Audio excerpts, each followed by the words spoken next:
Years after Tupac's voice went silent, the land near his former home refused to stay quiet. One quiet morning, police arrived, dug into the earth, and uncovered something no one expected. What they pulled out forced old questions back into the light and made the world pause. What was buried there all this time? The house that never slept. The sun rose over the quiet California neighborhood just like any other morning, but something felt different. The house on Wilshire Boulevard stood silent, its walls holding secrets from years gone by. This was not just any house. This was where Tupac Shakur once lived, where he dreamed, where he created music that changed the world.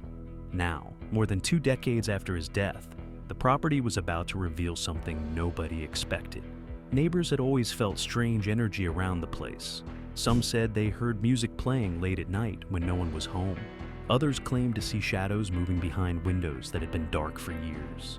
The house seemed alive, breathing with memories of a man whose life ended too soon on a Las Vegas street back in 1996. For weeks, police cars had been appearing at odd hours. Yellow tape surrounded parts of the property. People whispered on their porches, wondering what was happening. The authorities said nothing at first, leaving everyone to guess and gossip. Some thought it was just routine maintenance. Others feared something darker. The property itself seemed to carry weight. Every brick, every corner held echoes of Tupac's presence. This was where he wrote lyrics that spoke truth to millions, where he planned his future before it was stolen away. The unresolved mystery of his assassination had haunted fans and investigators for over 20 years. No one had been convicted. No one had paid the price.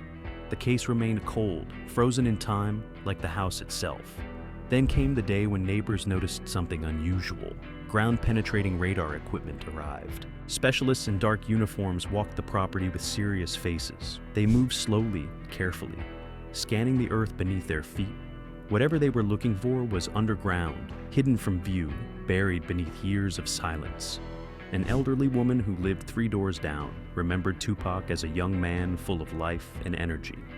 She recalled his smile, his ambition, his kindness to people on the street. Now she watched from her window as investigators marked spots on the ground with bright orange flags. Her heart felt heavy. Something was wrong. Something had been wrong for a very long time. The equipment beeped and flashed. Technical readings showed anomalies beneath the surface, areas where the soil had been disturbed, places where something did not belong. The team leader studied the screens, then made phone calls. More officials arrived. The operation grew larger. By afternoon, the entire neighborhood knew something serious was unfolding. News vans parked along the street. Reporters tried to get information, but police stayed quiet. All they would say was that an investigation was underway. Nothing more. Inside the command tent, detectives looked at soil samples and radar images. They discussed options in hushed voices. Whatever lay beneath that ground had been there for many years, undiscovered, untouched, waiting. As evening approached, a decision was made. They would dig. Heavy machinery was ordered. Excavation would begin at dawn. The house that had kept its secrets for so long was about to give them up. That night, the property seemed darker than usual. The windows reflected streetlights like watching eyes. The building stood as it always had, a silent witness to everything that happened within and around it. Tupac's spirit felt present, as if urging the truth forward.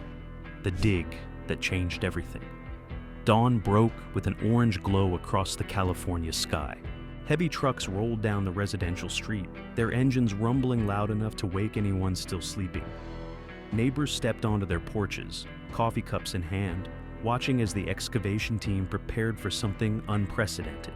Police had cordoned off the entire property. No one could get close. Officers stood at every corner, their faces stern and focused. This was not a normal investigation. The secrecy surrounding the operation made it clear that whatever they expected to find was serious. The excavation leader, a weathered man with decades of experience, surveyed the marked areas. His team had dug at crime scenes before, but something about this felt different. The ground-penetrating radar had shown distinct patterns beneath the surface. Something solid, something was placed there intentionally. The first shovel broke soil at exactly 7 in the morning. The sound echoed through the quiet neighborhood. Cameras from news helicopters circled overhead, though they were kept at a distance. Reporters lined the police tape, shouting questions that went unanswered. Workers dug slowly, carefully removing layers of earth. This was not construction work. This was archaeology of the darkest kind. Each shovelful was examined, sifted, documented. Nothing could be missed. Nothing could be contaminated. 3 hours passed. The hole grew deeper, 4 feet down, then 5. The soil changed color, indicating where the original ground ended and disturbed earth began. Someone had dug here before. Someone had buried something and covered their tracks. At 6 feet deep, a worker's shovel hit something hard. The metallic sound stopped everything. All conversation ceased.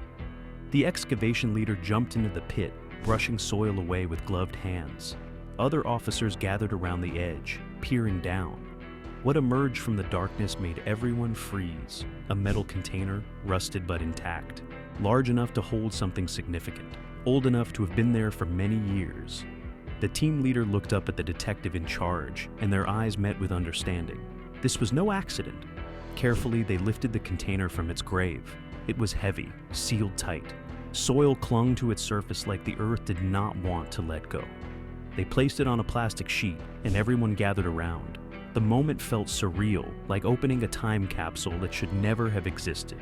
Before they could open it, one of the forensic specialists noticed something else, another anomaly in the ground nearby. The radar had shown multiple sites. This was not the only burial. The team split up. Half continued examining the first container, while others began digging at the second location. The tension multiplied. If one hidden object was shocking, multiple discoveries suggested something far more sinister. The second dig went faster now that they knew what to look for. Within an hour, they found another container, then a third, each one carefully buried, each one hidden with purpose. Someone had used this property as a hiding place, believing these secrets would stay underground forever. Back at the first container, specialists worked to open it without damaging potential evidence. The seal broke with a hiss, releasing air that had been trapped for years. The smell that emerged made several officers step back. It was the odor of decay, of time, of things meant to disappear. Inside, wrapped in deteriorating plastic, were items that made the lead detective immediately call for backup from the homicide division. These were not random belongings. These were personal effects, things that belonged to someone, things that told a story of violence and concealment. One officer, a veteran of 30 years, looked pale as he examined the contents. He had worked countless cases, seen terrible things, but this shook him. The connection to Tupac's property was not coincidental. This location had been chosen deliberately by someone who knew the house, the area, the opportunity to hide evidence where no one would think to look. As the sun climbed higher, all 3 containers sat open. Each one revealed pieces of a puzzle that investigators had not even known existed. The items inside were being photographed, cataloged, and prepared for laboratory analysis. DNA testing would begin immediately. Fingerprints would be lifted if possible. Every scientific resource would be deployed. The neighborhood watched in stunned silence. What started as whispered rumors had become a full-scale criminal investigation. The house that once belonged to one of hip-hop's greatest legends was now the center of something dark and unthinkable. By noon, federal agents had arrived. This was bigger than local police could handle alone. The discovery had implications that reached beyond a simple burial of evidence. These containers had been hidden during a specific time period, and determining exactly when would be crucial. As afternoon shadows grew long, one truth became painfully clear to everyone present. These items were buried to erase a crime. Someone had used Tupac's property as a graveyard for secrets, believing the famous address would protect them through misdirection and time. The question now was simple, but terrifying. What else was buried here? And whose story were these hidden objects trying to silence forever? Pieces that refused to stay buried. The forensic laboratory hummed with activity through the night. Specialists in white coats worked under bright lights, examining every item recovered from beneath the property. Each piece was treated with extreme care, photographed from multiple angles, tested for traces that time had not erased. What they found inside those containers told a story that had been silent for over 2 decades. Personal belongings that should never have been buried. Items that connected directly to the world Tupac Shakur had inhabited during his final years. Clothing with distinctive markings. jewelry that matched descriptions from old police reports, documents that referenced names familiar to anyone who knew the hip-hop scene of the 1990s. The lead investigator, a woman who had studied Tupac's unsolved assassination for years, felt her hands tremble as she reviewed the evidence logs. These were not random objects. Each piece fit into a timeline that had haunted investigators since September 7, 1996, the night Tupac was hit in Las Vegas. One item in particular caught everyone's attention, a jacket with specific damage patterns that matched witness descriptions from that fatal night. The fabric had been preserved by the sealed container, protected from decay. Forensic analysts found traces embedded in the material that could potentially link it to specific locations, specific people, specific moments. As scientists worked, detectives began the painstaking process of reopening old case files. Boxes that had gathered dust for years were brought out of storage. Witness statements were reread. Photographs were examined with fresh eyes. Everything was being reconsidered in light of this stunning discovery. The implications grew heavier with each passing hour. If these items were hidden intentionally at Tupac's former property, someone with knowledge of that address had access. Someone who knew the area well enough to bury evidence without being seen. Someone who believed this location provided perfect cover. Detectives started building new timelines. When exactly had these containers been buried? Who owned the property at different points after Tupac's death? Who had access? The property records were pulled, showing a chain of owners and renters over the years. Each name would need to be investigated, each person interviewed if still alive. The emotional weight of the discovery affected everyone involved. Tupac was not just another cold case. He was a cultural icon whose death had left millions of fans devastated. His music spoke about injustice, struggle, and truth. Now, decades later, truth was clawing its way up from beneath the earth. One detective, a longtime fan of Tupac's music, found himself listening to old albums late at night while reviewing evidence. The lyrics felt prophetic, as if Tupac had known his story was not finished. Songs about betrayal, about secrets, about things hidden in darkness suddenly felt like messages across time. Laboratory results began coming back. DNA profiles were extracted from several items, fingerprints lifted from objects that had been handled before burial.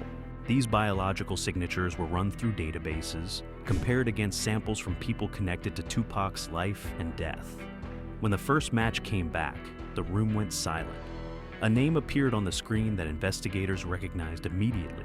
Someone who had been questioned years ago but never charged. Someone who claimed to have been far away when the evidence suggested otherwise. Someone whose alibi now seemed carefully constructed rather than truthfully given. The discovery expanded from a local investigation into something that demanded federal attention. The FBI, which had investigated aspects of Tupac's assassination before, sent agents to review the new findings. Cold case specialists from multiple agencies coordinated efforts, sharing information that had been isolated in different departments for years. Media speculation grew wild outside the official investigation.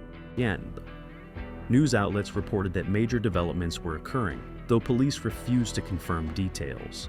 Tupac's family released a statement asking for privacy and patience, hoping that truth would finally emerge after so many years of uncertainty. Old associates from the music industry were contacted. People who had not spoken about that era in decades suddenly found detectives at their doors with new questions. Some were cooperative, others lawyered up immediately, their sudden defensiveness raising suspicion. The neighborhood around the property remained sealed. More digging was planned. If 3 containers had been buried, there might be more. Ground-penetrating radar teams expanded their search area, scanning adjacent land and surrounding properties.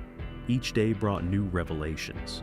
Each piece of evidence opened additional questions. The case that everyone thought had gone cold forever was burning hot again, fueled by objects that refused to stay buried.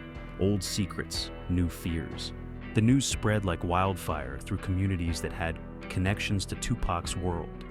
Former friends, music industry insiders, people who had been around during those final years, all began receiving calls from investigators. What started as a local excavation had become a national conversation, and suddenly everyone who had ever been close to the story felt exposed. In Los Angeles, a former bodyguard who had worked security for various rap artists during the 90s refused to answer his door when detectives arrived. His neighbors said he packed a bag and left town within hours of the news breaking. His sudden departure raised immediate red flags. People who had nothing to hide did not run. A music producer who had been at several events with Tupac in the weeks before his death initially agreed to an interview, then called back through his lawyer to cancel. The legal representative made it clear his client would not be speaking to anyone without immunity guarantees. The change in cooperation suggested he knew something worth protecting himself against. In Las Vegas, where Tupac had been hit on that September night in 1996, old witnesses were being contacted again.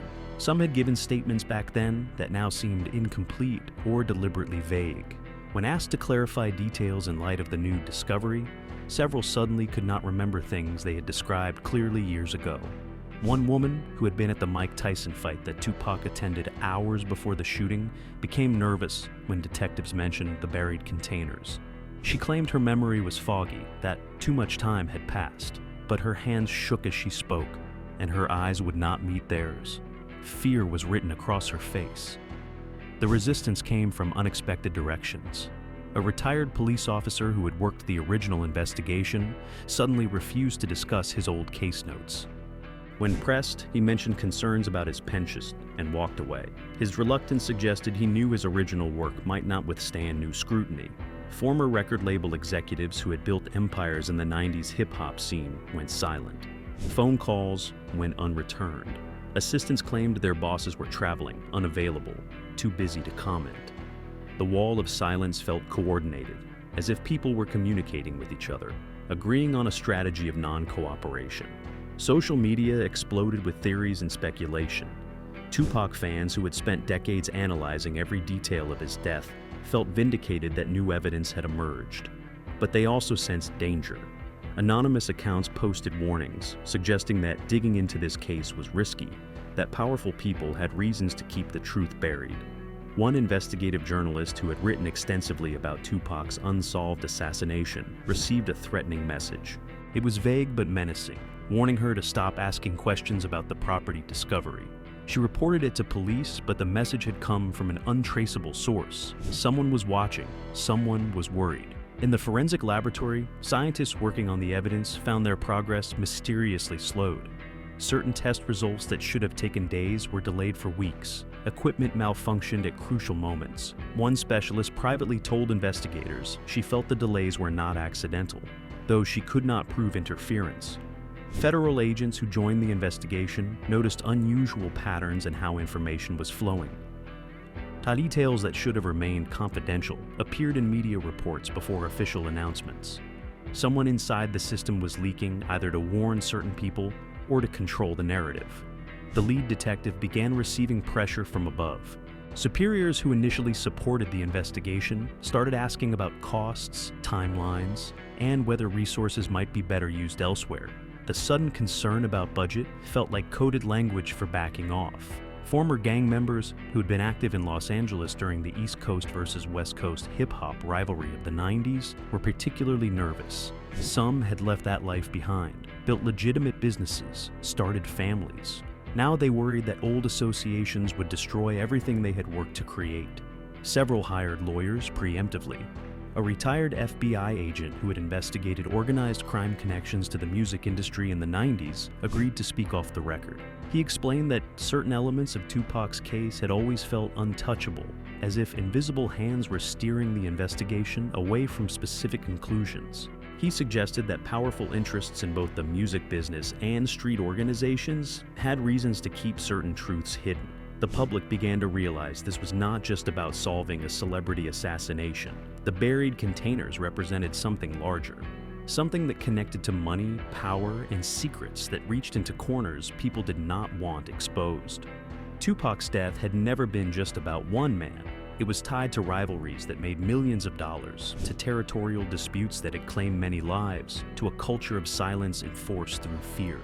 Witnesses who might have spoken freely years ago now had careers, families, reputations to protect.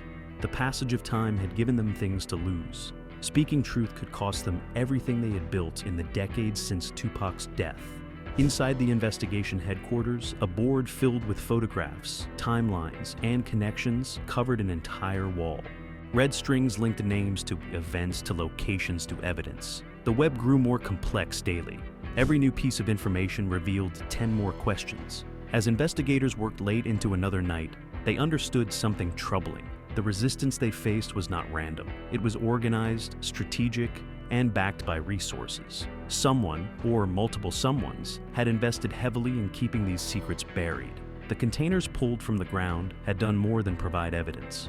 They had sent shockwaves through a network of people who thought they were safe, who believed the past was finished. But the past was not finished. It was awake, angry, and demanding justice. And those who had hidden it were running scared when the world finds out.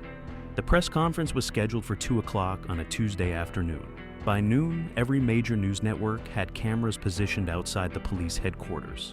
Reporters from around the world gathered, sensing that what was about to be announced would change everything people thought they knew about Tupac Shakur's story. When the chief of police stepped to the podium, the room fell silent. His words were measured, careful, but their impact was immediate. Evidence had been discovered at a property formerly connected to Tupac. Items buried intentionally. Objects that could potentially provide answers to questions that had haunted investigators for nearly 3 decades. The investigation was being expanded. More information would follow. Within minutes, the news exploded across every platform. Social media erupted with reactions. Hashtags related to Tupac trended worldwide instantly. Fans who had grown up listening to his music felt their grief resurface as if he had passed on yesterday instead of decades ago.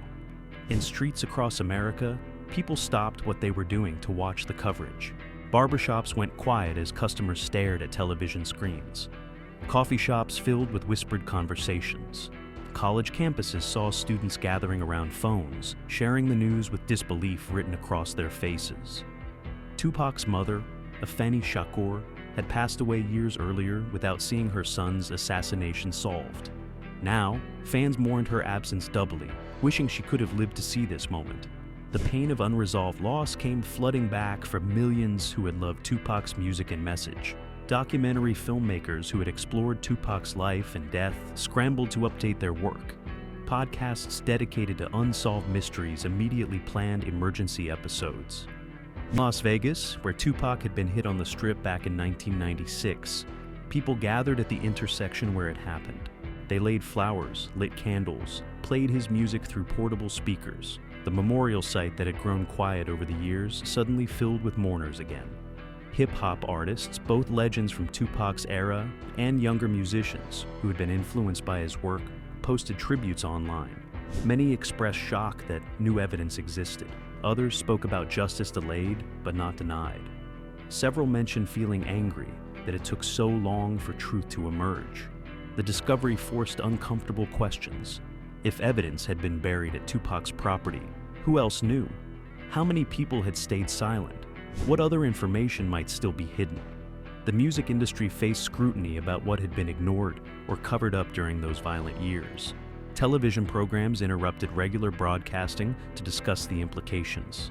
Legal experts debated whether prosecutions could still occur after so much time. Forensic specialists explained how modern technology could extract information from decades-old evidence. Everyone had an opinion, a theory, a connection to share. Outside Tupac's childhood homes, fans gathered to remember. In Baltimore, where he had attended art school, people spoke about the young poet he had been before fame. In Oakland and Los Angeles, where he had made his mark on hip-hop culture, communities reflected on his impact. The global reaction revealed how deeply Tupac's death had affected people across generations and cultures. His music had spoken about injustice, inequality, struggle, and hope. Now his story was demanding those same themes be addressed in his case. Record sales surged as new listeners discovered his catalog, and old fans revisited albums with fresh emotions. His lyrics felt prophetic, as if he had known his truth would eventually surface. Songs about betrayal and hidden enemies took on new meaning. Investigators watching the public response understood the immense pressure they now faced. This was not just another cold case. Millions of people around the world were watching, waiting, hoping for answers that had been denied for too long. The world had found out. and nothing would ever be the same. Tupac's voice, silent since that September night in 1996, somehow felt louder than ever. His presence filled conversations, screens, and hearts. The buried containers had broken open more than just earth. They had cracked open collective memory, unhealed wounds, and the demand for truth that no amount of time or fear could suppress forever. The truth the earth could not hide. Months after the excavation, the property stood empty once more. The holes had been filled, the equipment removed, the yellow tape taken down. But the ground knew what it had held. The earth remembered what it had been forced to hide. Inside investigation rooms across multiple agencies, detectives continued piecing together a story that had been deliberately fragmented. The items pulled from beneath Tupac's former property had provided more than just physical evidence. They had opened pathways into a network of decisions, betrayals, and calculations that stretch back to the most dangerous days of hip-hop history. DNA results confirmed connections to individuals who had claimed innocence for decades. Fingerprints matched people who swore they had never been near certain locations. Science did not lie, even when humans did. Each laboratory report dismantled another carefully constructed alibi. The late investigator sat alone one evening, looking at photographs of Tupac, taken in the months before his death. His face showed confidence, creativity, and ambition. He had been only 25 years old when bullets ended his life on that Las Vegas street. A quarter-century of existence, yet his impact had rippled through generations. What struck her most was not the violence of his death, but the deliberate effort to bury truth afterward. Someone had taken items connected to his final chapter and hidden them beneath ground tied to his memory. The cruelty of that choice felt almost worse than the assassination itself. It was an attempt to erase not just evidence, but meaning. Tupac had spent his career speaking about injustice, about systems designed to silence certain voices, about power protecting itself at the expense of truth. Now his story illustrated those very themes. The buried containers were physical proof of everything he had warned against. The investigation revealed uncomfortable realities about those violent years in hip-hop. The East Coast versus West Coast rivalry had not been just artistic competition.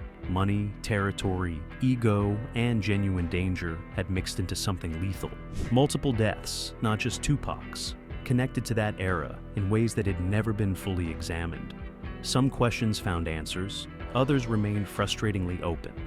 Gaps where witnesses had passed on, or memories had been conveniently lost. Perfect justice seemed impossible after so much time, but pieces of truth were better than continued silence. Families of others who had passed on during that era watched the Tupac investigation closely. If evidence could survive decades underground, perhaps other cases deserved fresh examination. Cold case units across the country began reviewing unsolved assassinations from the 90s hip-hop scene with renewed energy. The house itself would never be the same in public memory. It had transformed from a simple residence into a symbol of hidden history. Tour guides in the neighborhood began including it in their routes, though they kept respectful distance.